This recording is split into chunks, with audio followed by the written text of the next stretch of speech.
Hola chicos, el día de hoy vamos a hablar acerca de cómo podemos utilizar el lenguaje.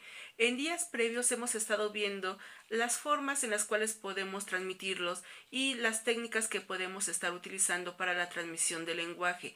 ¿Cuál sería la forma más adecuada para cada uno de nosotros de organizar los contenidos de información? Que si lo vamos a hacer a través de un texto expositivo, si va a ser a través de un texto argumentativo, si eso lo vamos a plasmar en un cuaderno de trabajo, si lo vamos a hacer a través de un esquema. Son muchas las formas, pero ahora lo que vamos a ver es cómo transmitimos esa comunicación, con qué intención.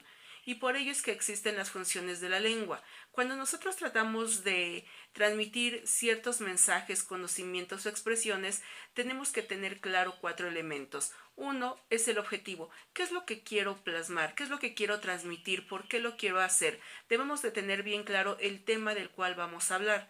El segundo punto es la organización. ¿Cómo organizo esta información? ¿De qué manera la voy a presentar para que sea entendida? ¿Va a ser a través de un texto expositivo? ¿Tengo que poner introducción, desarrollo y conclusión? ¿Simplemente voy a poner argumentos y voy a tener entonces que expresar mis propias ideas? ¿Qué es lo que pretendo hacer?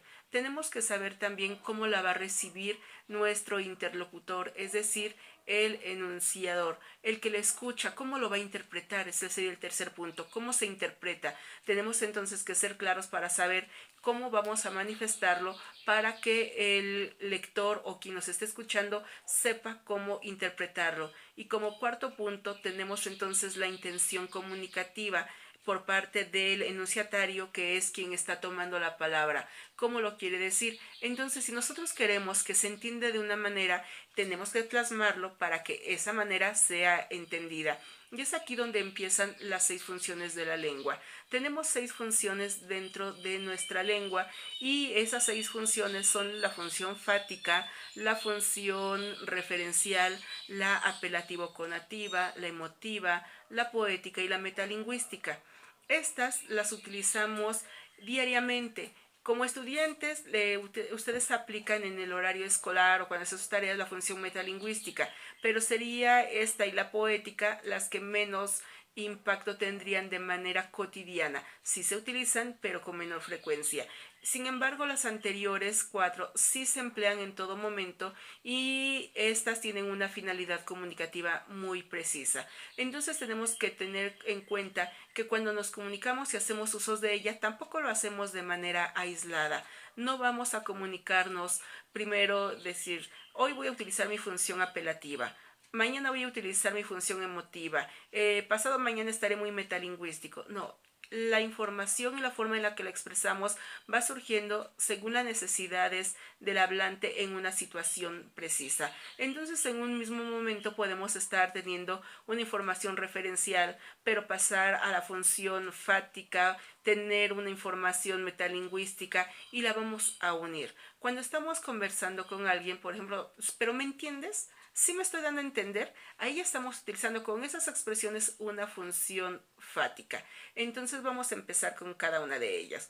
Cuando hablamos de la función fática, es la que nos dice que nos sirve para establecer la comunicación, para iniciarla o para mantenerla. ¿Qué quiere decir?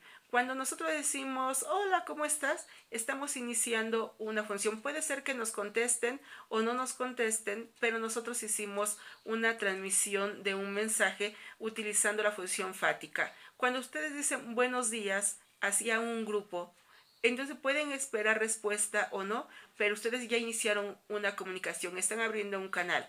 Por ejemplo, cuando estamos iniciando la sesión, ya sea en clase o en este momento a distancia y en videos, siempre les saludo, le digo, buenos días jóvenes, buenos días chicos. Algunos me contestan, otros no lo hacen. Ahorita en video pues obviamente no hay ninguna respuesta, pero estoy iniciando un canal comunicativo, es donde ya estamos presentes, vamos a iniciar. Cuando ustedes van a la tienda y compran a lo mejor un chocolate y unas donas, ustedes están diciendo ¿cuánto es? Al decir cuánto es, ya están teniendo una función fática, porque están iniciando un contacto simplemente para establecer la relación de vendedor y cliente y hacer la transacción monetaria, hacer el pago. Entonces, cuando ustedes hacen algo breve, cuando no es una comunicación trascendente, cuando van a hacer las compras, estamos en una función fática, por eso se llama fático de contacto, porque nos sirve como un contacto comunicativo, por lo tanto no es tan trascendente. Ahora, cuando estamos en la función emotiva, que sería la segunda, en la emotiva lo que hacemos es transmitir nuestras emociones, por eso se llama así, estados de ánimo, y no es que tengamos que decir estoy triste, estoy contento, estoy feliz, estoy molesto, sino que se nota a través de nuestra expresión. Y ustedes mismos cuando entablan comunicación con algún amigo a quien conocen bien y les contesta aparentemente normal, se dice, ¿qué tienes? ¿Estás triste? ¿O por qué estás enojado? Y aunque digan, no estoy enojado, con la intención, ustedes se están dando cuenta que sí lo está. Entonces es importante que lo percibamos.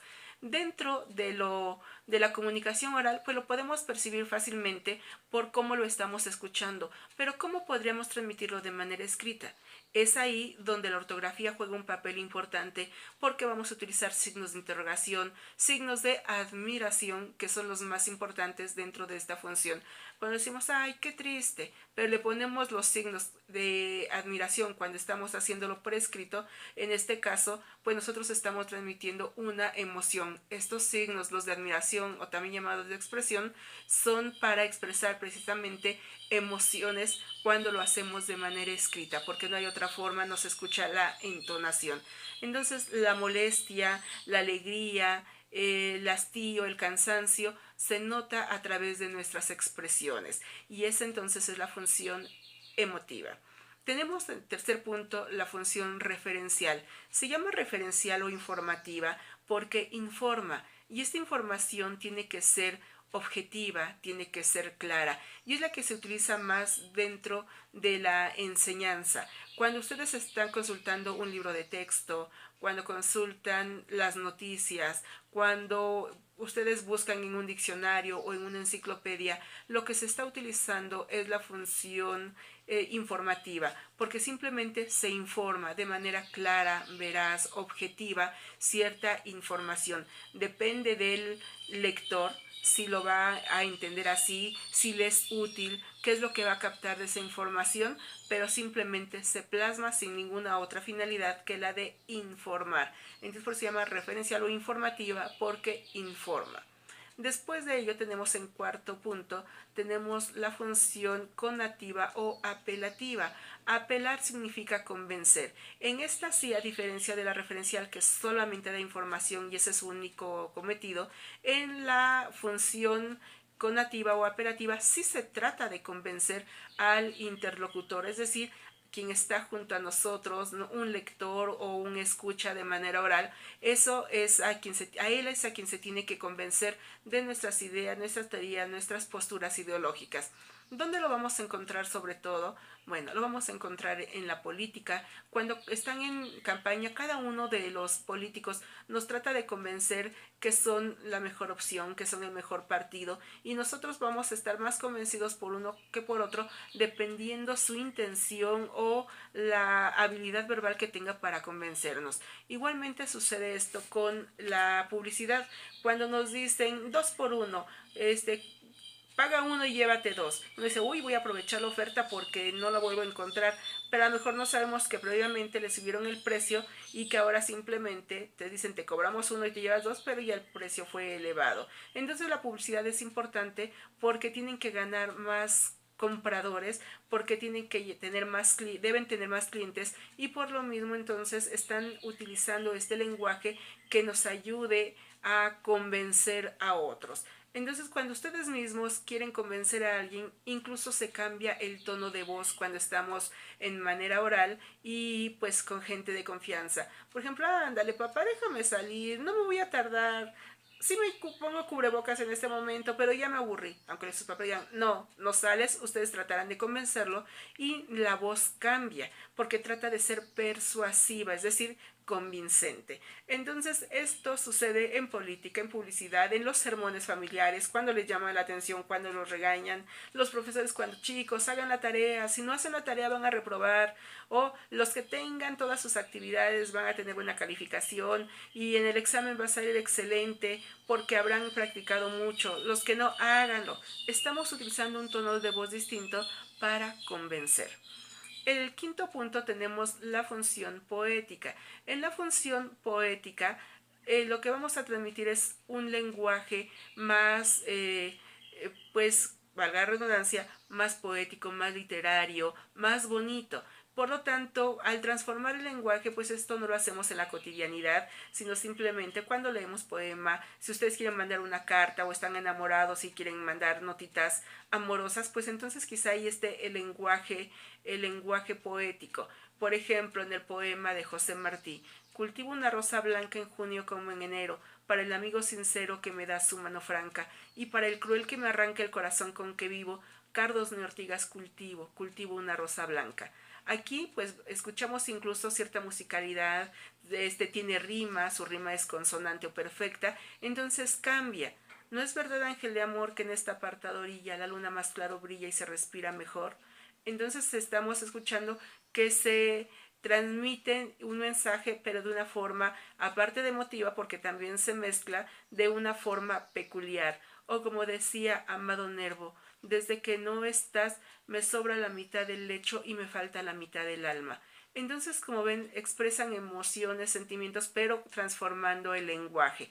No es simplemente, no estás y te extraño. Eso sería emotivo, te extraño, pero no es poético. En cambio, cuando se transforma el lenguaje, se convierte en poético y también, por supuesto, transmite emociones. Y por último, tenemos la función metalingüística. Meta significa más allá de la lengua, que sería la parte lingüística. Es decir, el lenguaje tiene que ser preciso, es técnico. Entonces, cuando hablamos de la función metalingüística, estamos hablando de un lenguaje técnico, un lenguaje preciso para lo que necesitemos, para un área del conocimiento en específico. Entonces, nosotros en este momento, en este video, hemos tenido lenguaje metalingüístico. Con la misma palabra metalingüística es metalingüística. No creo que la utilicen fuera de este contexto en su día a día, en sus conversaciones cotidianas. Cuando hablamos de la función fática, ya estamos teniendo ahí una palabra metalingüística. Connativa o apelativa, conativo, apelativo, son lenguajes metalingüísticos. El lenguaje entonces metalingüístico es un lenguaje propio de un área de saber, de una disciplina del conocimiento y que la vamos a utilizar mientras estemos dentro de ese ejercicio, por ejemplo, ejercicio lingüístico, donde tengamos que utilizarla, pero ya en nuestra cotidianidad, pues menos las utilizamos. Así que tanto el lenguaje poético como el metalingüístico queda más bien para el área laboral de estudio y los demás son los que empleamos de manera cotidiana. Ustedes sin darse cuenta diariamente utilizan el lenguaje conativo, utilizan el referencial, utilizan el emotivo, el fático, que son los que estamos día a día. Por ejemplo, hola, o cuando dicen buenos días familia, iniciaron con un lenguaje fático. Después cuando estén conversando, entonces será referencial. Se intentan de convencer o cuando su mamá le dice, te toca lavar los platos, tú limpia la cocina y tú baña al perro. Están entonces ahí en una cuestión conativa de darles una instrucción porque tienen que ser imperativos. Entonces el lenguaje, como vemos, lo estamos utilizando de una manera cotidiana, unificándolos y repito, no los hacemos de manera aislada, los vamos a combinar. En una conversación de 5 minutos quizá aparezcan 2 o 3 o 4 funciones lingüísticas en un momento. Entonces se combinan y nosotros al ser hablantes y ser expertos en estas lenguas, pues obviamente nosotros lo podemos manejar fácilmente, aunque a veces no tengamos ni idea de lo que estamos haciendo, pero lo estamos aplicando y esto es parte de la intención comunicativa. Entonces esto sería todo, chicos, el haber hablado de estas funciones de la lengua para que nosotros podamos organizar nuestra información y que cuando la transmitamos sea más clara. Bueno, chicos, sería todo. Lo que van a realizar es un resumen. Hasta pronto.